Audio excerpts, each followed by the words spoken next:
माँ सरस्वती का आशीर्वाद लेने के बाद मैं मंच का आशीर्वाद बात करूंगा, पहले आप लोगों का दूंगा।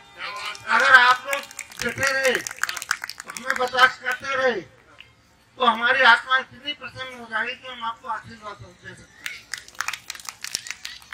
तो ये तालियां इस बार आप अपने लिए बजा देंगे। मुझे पता तो चले कितने लोग हंसी पसंद करने वाले हैं, कितने लोग आप कविता पढ़िए, आत्मा प्रसन्न होगी, लेकिन ज्यादा कविता पढ़ेंगे तो आत्महत्या नहीं कर सकते। मैंने इनसे पूछ लिया कितना समय लेंगे। अब इन्होंने कहा 5 मिनट। तो मैंने देखी ब्रेक लगाते लगाते गाड़ी यहाँ से बाहर रुकती है। 1 मिनट आपने यही खराब कर दिया। मुझे ना तो बहुत बढ़िया गाना आता है, अच्छा। ना मेरी आवाज बढ़िया। ये पहले मैं माफी मांगते हूँ। सुनाने का तो काम महिलाएं बहुत अच्छा करती हैं। आप खुद ही जानते होंगे घर वाली आपको क्या क्या सुनाती होगी और आप सुनते होंगे।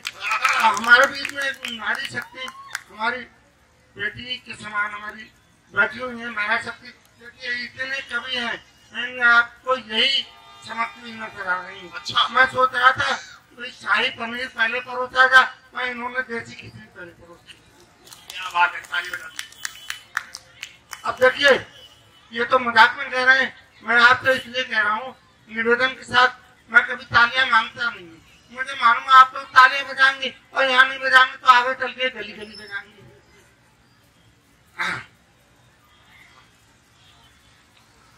अब आपको क्योंकि ये कवि चमन गंगा के विषय में हो रहा है, मैं गंगा से ही शुरुआत करता हूँ।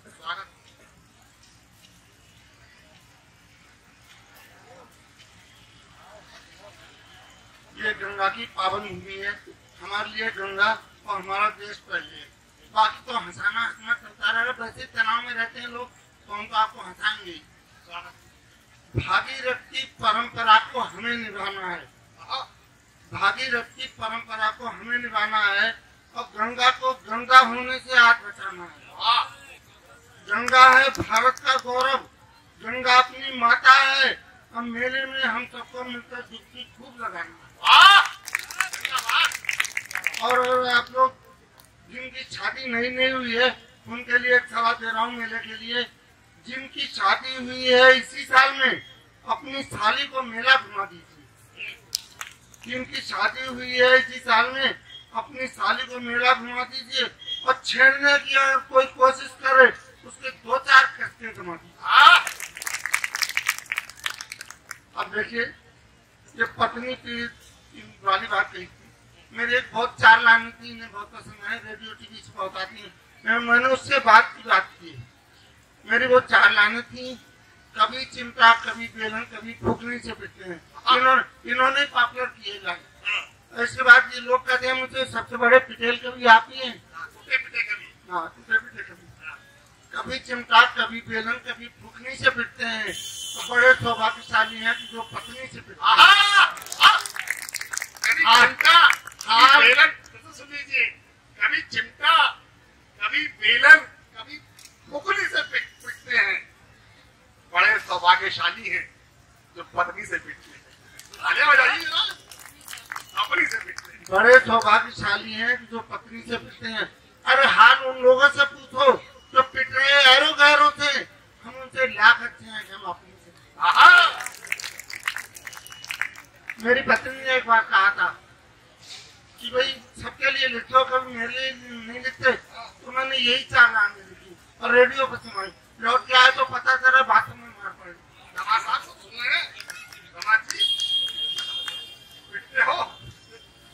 अब एक ऐसी कविता सुनाऊंगा जो शायद ही कोई कवि कल्पना करता हो, उसको भी लोग बहुत ज्यादा पसंद करते हैं। तो आप लोग नए हैं तो सुनाऊंगा। स्वागत। कोई कभी अपने आप को कुत्ता बनने को तैयार नहीं होगा। ये सौभाग्य केवल मेरा है, मैं कुत्ता भी बन सकता हूँ। मेरी वजह से आप हंसे तो अगर तनाव में रहते हैं, अगर आप हंसेंगे तो मुझे लगेगा कि वास्तव में हमारी पूजा सफल हो। रात मैंने एक सपना देखा जिसमें मेरी किस्मत का लेखा। मैंने देखा कि मैं कुत्ता हो गया हूँ और अपने मालकिन की गोद में सो रहा हूँ। मालिक बड़े प्यार, मालकिन की गोद में सो रहा हूँ। मैं लग्जरी कारों में घूम रहा हूँ, बड़े बड़े होटलों में खाने की खुशबू सूंघ रहा हूँ। मालकिन मुझे बिस्तर पर सुलाती हैं, नौकरों को बासी रोटी, मुझे ताजा मक्खन परोसती हैं।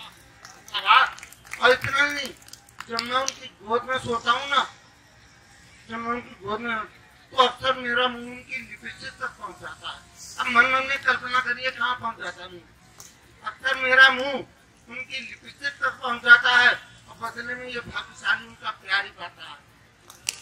कुत्ता बन के मेरी मजे में कट रही थी, कुत्ता बन के मेरी मजे में कट रही थी और परमेश्वर की सौगात मुझे ही बच रही थी। फिर मैंने करवट बदला और नीचे गिर गया, मैंने करवट बदला और नीचे गिर गया। मेरा खूबसूरत सपना टूट कर बिखर गया। मुझे लगा कि दिल के अरमान नालियों में बह गए, मुझे लगा कि दिल के अरमान नालियों में बह गए और 2 महल ख्वाबों के थे वो ढह गए। फिर मैंने एक ठंडी आग भर ली, मन में झूठी तसल्ली कर ली, अब यहाँ तो मेरी कविता मैं से हम पे पहुंच रही है। फिर मैंने ठंडी आग भर ली और झूठी तसल्ली कर ली कि पूंछ नहीं है तो क्या हुआ, कुत्ता तो हम अब भी है। पूंछ नहीं है तो क्या हुआ, कुत्ता तो हम अब भी हैं। जब हम खादी का कुर्ता पहनकर, जब हम खादी का कुर्ता पहनकर हर 5 साल बाद वोटर के द्वारे जाते हैं, तब भी तो उसी भांति तो मिलाते हैं। और जब हम सरकारी वर्दी पहनकर मूंछों पे ताव देकर रोज 1000-2000 कमा के लाते हैं, लोगों की नजर में तब भी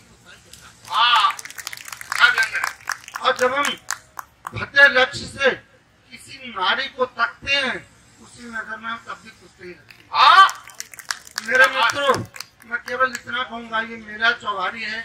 मैं चाहूंगा अब तो हम सबको ये कुत्तापन छोड़ देना चाहिए और सच्चे अर्थों में इंसानियत से नाता जोड़ देना।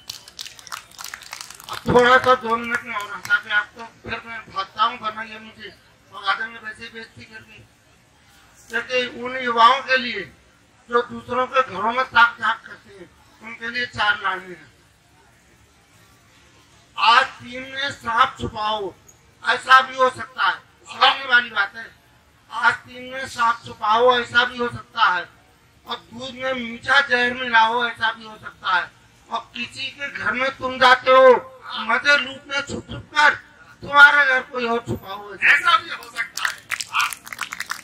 और इसके बाद अपने लिए 4 गाने और बोल के मैं इसकी पूर्ण आहुति कर दूंगा, वरना व्यक्ति से हटा जाऊंगा, उससे क्या दुनिया में कभी बुढ़ों को कार न समझना। लोग मुझसे कहते हैं कमजोर होगा, बुढ़े होगा, क्यों बताऊं बुढ़ा, तब तक मन जवाना जवान मूर्ख। दुनिया में कभी बुढ़ों को कार न समझना, वो घिस भले चुकाओ, रिटायर न समझना। भर के चलाए जाते हैं छूटे हुए कारतूस, गलती से कभी उनको मिस फायर न समझना।